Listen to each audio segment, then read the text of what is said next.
Okay, now again today we'll take some numerical which are based on this different types of stresses.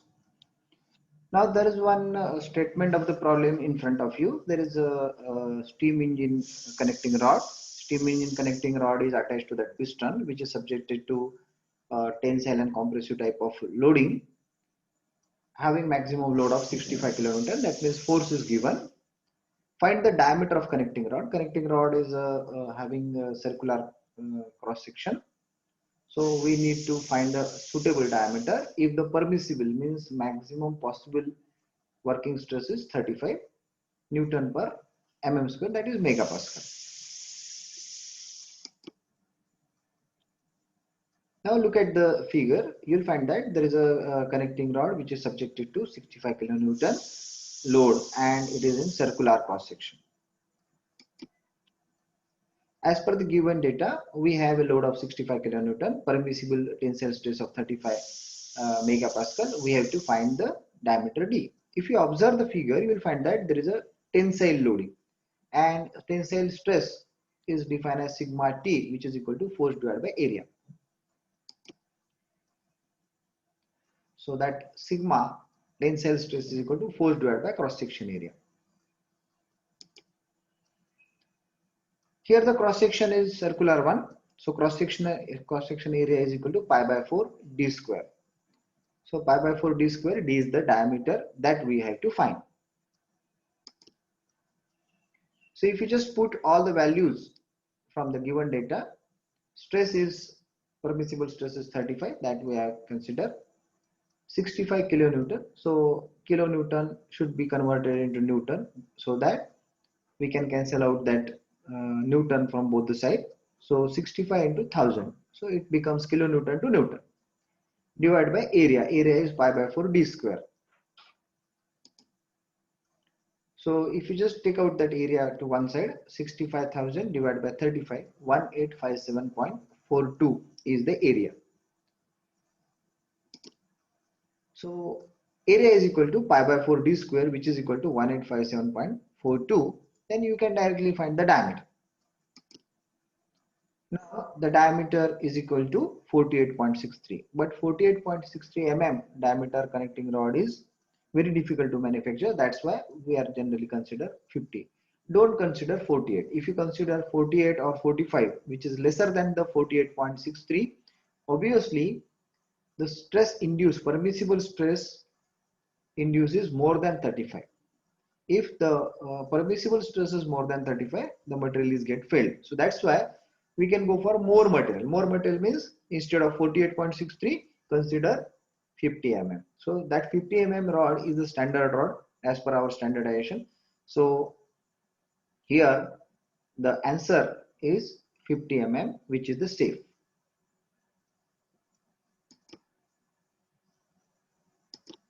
Now let us go for one more type of problem. Here, last problem is based on tensile stress. So let us have one more problem which is based on shear stress. So generally we know that in our simple punching press, which is used to create a hole inside the any paper, there is a punch which is going to insert inside the paper and it creates a hole. So similar kind of problem is there. What is the minimum size of hole that can be punched in 20 mm thick? Thickness of the paper is given or thickness of the metal is given 20 mm thick mild steel plate. Here there is a shearing action. There is a failure because without failure you cannot cut that. So there is a ultimate shear strength is given 300 megapascal and force of 380 kilonewton is applied. So that means here in the last problem the permissible stress is given. Here in this problem ultimate shear strength is given. So that is the difference because here we need failure, direct failure. So ultimate strength is important. Okay, let us look at the figure. Now here uh, there is a simple plate which is having one punch and we have to determine the how much is the diameter. So the plate which is going to create a punching type of action. So that punching is created inside that plate.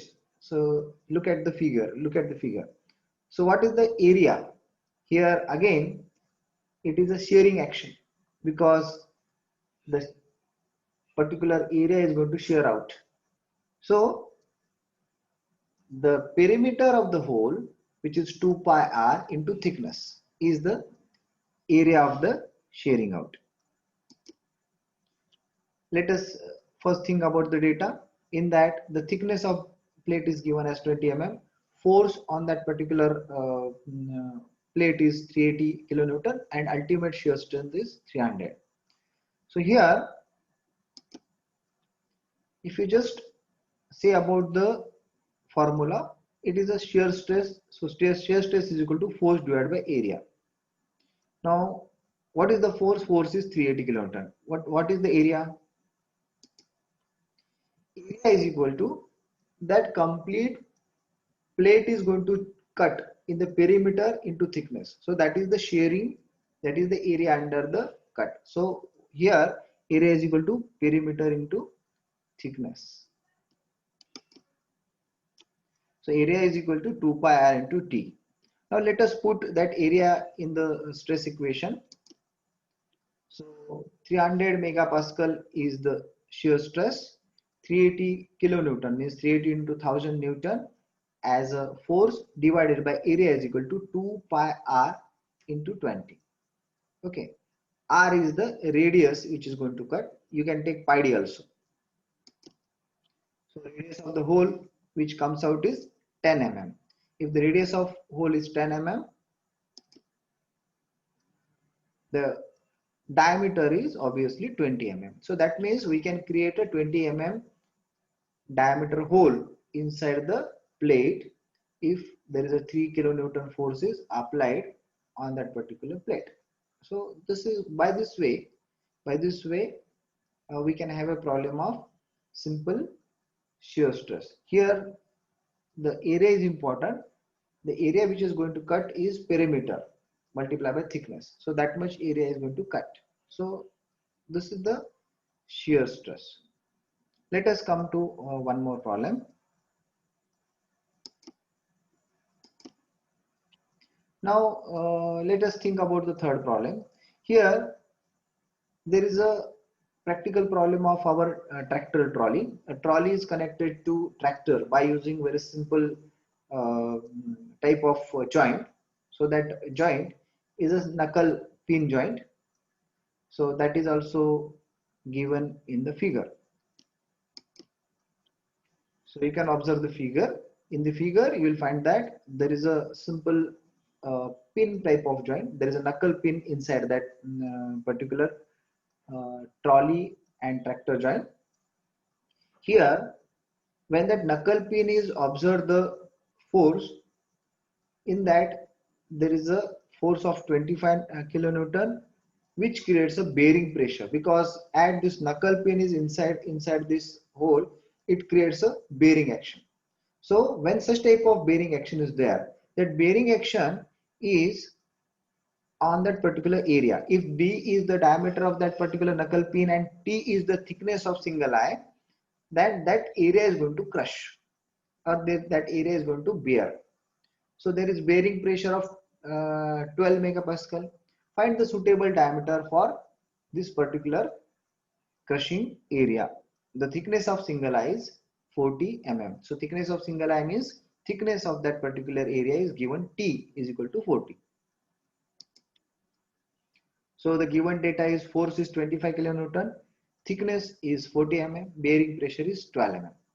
So this is an example of our crushing stress. Now the area under the crushing is D into T, because here it is a curve part. That particular area is curve 1. But for particular bearing pressure, we are going to say that the area is approximated to D into T. So that is the main thing here.